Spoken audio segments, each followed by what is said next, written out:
Well, it is a great pleasure to welcome my friend, former Prime Minister of Norway, Jens Stoltenberg, back to the Oval Office. The last time he was here, he came as a Prime Minister. He's now the Secretary-General of NATO, and we've had an excellent discussion. Before I mention some of the topics that we discussed on NATO, let me just say a couple of things. First of all, I had a chance this morning to talk to Governor Abbott of Texas to express condolences for the terrible flooding that's been taking place there. Our thoughts and prayers are with the families and the communities that have been affected by some of these devastating, record-breaking floods. I assured Governor Abbott that he could count on the help of the federal government. We have FEMA personnel already on the ground. They are coordinating with Texas emergency management authorities, and I will anticipate that there will be some significant requests made to Washington. My pledge to him is that we will expedite those requests to make sure that both search and rescue operations, where necessary, but also recovery operations occur as efficiently and as quickly as possible. The second thing I want to just mention very quickly. Last week, Congress obviously was busy.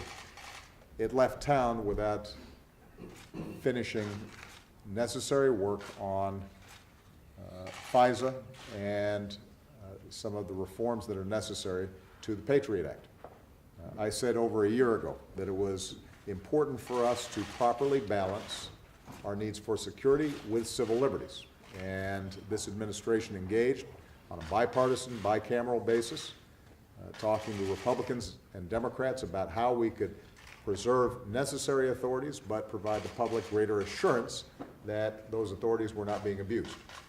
The House of Representatives did its work and came up with what they've called the USA Freedom Act, which strikes an appropriate balance. Our intelligence communities are confident that they can work with the authorities that are provided in that act. It passed on a bipartisan basis, and overwhelmingly, it was then sent to the Senate.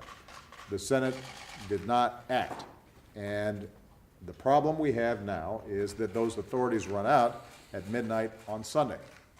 So I strongly urge the Senate to work through this recess and make sure that they identify a way to get this done. Keep in mind that the most controversial provision in there, which had to do with the gathering of telephone exchanges in a single government database, that has been reformed in USA Freedom Act. But you have a whole range of authorities that are also embodied in the Patriot Act that are non-controversial, that everybody agrees are necessary to keep us safe and secure. Those also are at risk of lapsing. So this needs to get done. And I would urge folks to just work through whatever issues can still exist. Make sure we don't have on midnight Sunday night this task still undone because it's necessary to keep the American people safe and secure. Now, with respect to NATO, obviously this is a challenging and important time for NATO, and we are very lucky to have General Secretary Stoltenberg at the helm during this time. We had a chance to discuss the situation in Ukraine and the increasingly aggressive posture that Russia has taken, and we affirmed that NATO is the cornerstone, not just of transatlantic security, but in many ways is the cornerstone for global security.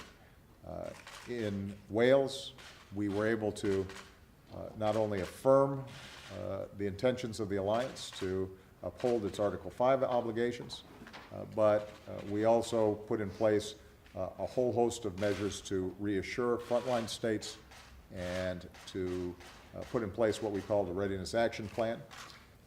That is currently being implemented, and I was pleased to hear that not only the United States, but our other NATO allies have been doing what's necessary to make sure that we have positioned the resources and assets necessary to protect all NATO members. We also reaffirmed the importance of implementing the Minsk Agreement and ensuring that Ukraine is able to enjoy the same territorial integrity and sovereignty as any other country.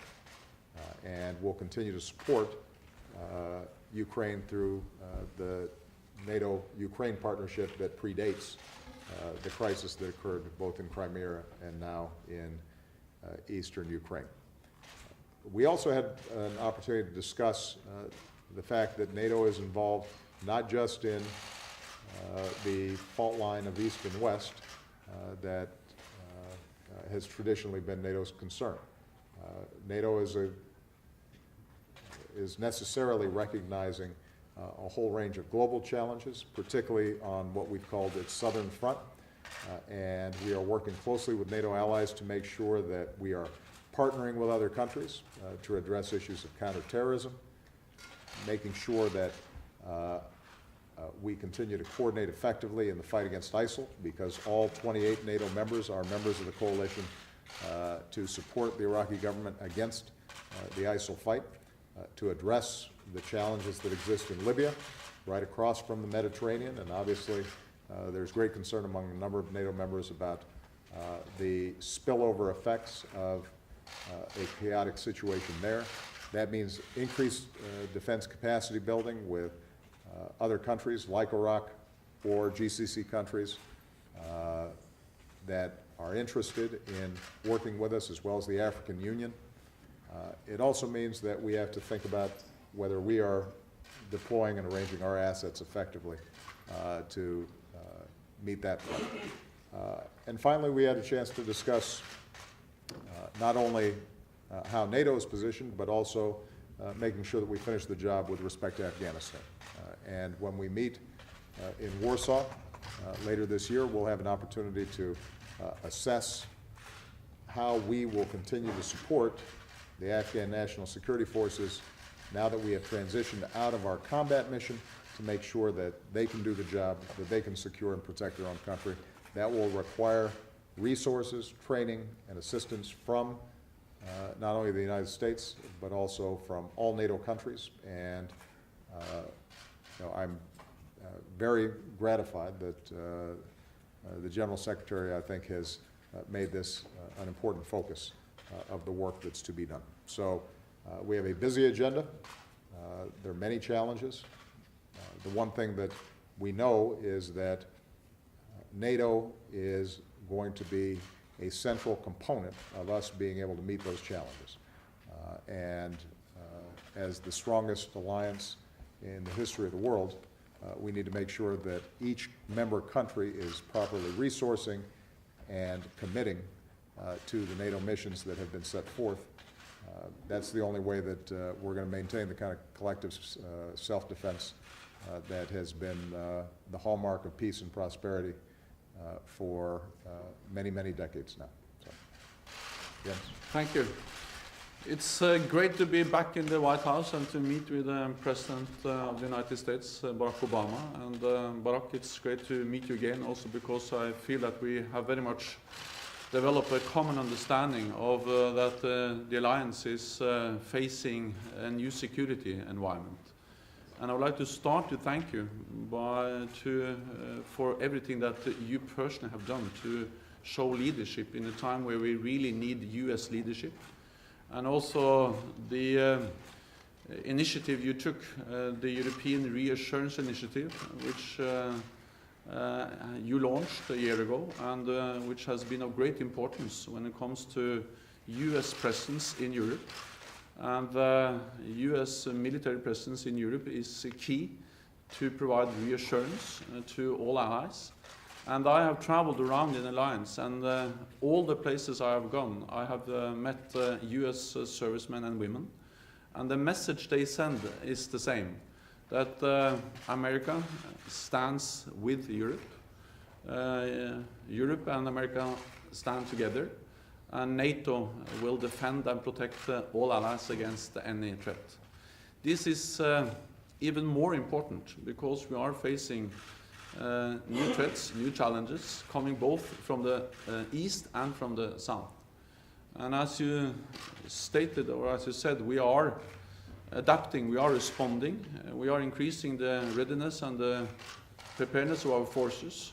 European allies are taking the lead in establishing a spearhead force, or a very high readiness joint task force. And in addition, we have the great commitment and the contributions from the United States. And altogether, this is the biggest reinforcement of our collective defense since the end of the Cold War. And we are also setting up command and control units in all the eastern allied countries, underlining that the NATO is present. NATO is there to protect and defend all allies. We discussed Crimea, Ukraine, and the importance of the full implementation of the Minsk agreements. That's the path to peace, and I urge all parties to fully implement the Minsk agreements, and Russia to stop supporting the separatists and to withdraw all its forces from eastern Ukraine. When it comes to the south, I welcome that all NATO allies are contributing to the US-led coalition against ISIL. NATO, in addition, support countries in the region to increase their ability to defend themselves, to create stability. And the aim is to be able to project stability without always deploying large number of forces. And defense capacity building is therefore key to NATO. We have increased our support for Jordan. We are in the process of developing defense capacity building for Iraq. And we stand ready to do so also in Libya when the situation on the ground allows. And of course, we will continue to support Afghanistan, also after the end of our current mission, to continue to support the Afghans to be able to take care of their own security also in the future. All of this will require resources, both for collective defense, for cooperative security, for defense capacity building, and therefore very high on my agenda. The main topic I raise in all capitals I visit is the importance of delivering on the defense investment pledge we made to stop the cuts in defense budgets and to start gradually to increase and to aim at 2%. US is already well above that, so this is something which is about other allies, and I spend a lot of time urging them to increase their defense budgets because we need more resources to be able to deliver what we have promised, both when it comes to collective defense and when it comes to cooperative security. We will meet again all allies will meet again at the NATO summit in July in Warsaw, 2016. I'm looking forward to that because that will be a basis for take stock of the progress we have made, but also to chart the course forward. And the key issue is always the unity, the cohesion of the alliance. And I'm very grateful for your strong personal commitment to the alliance, to transatlantic security, and I'm looking forward to continue to work together with you. Thank you. Thank you. Thank you. Thank you. Thank you, everybody.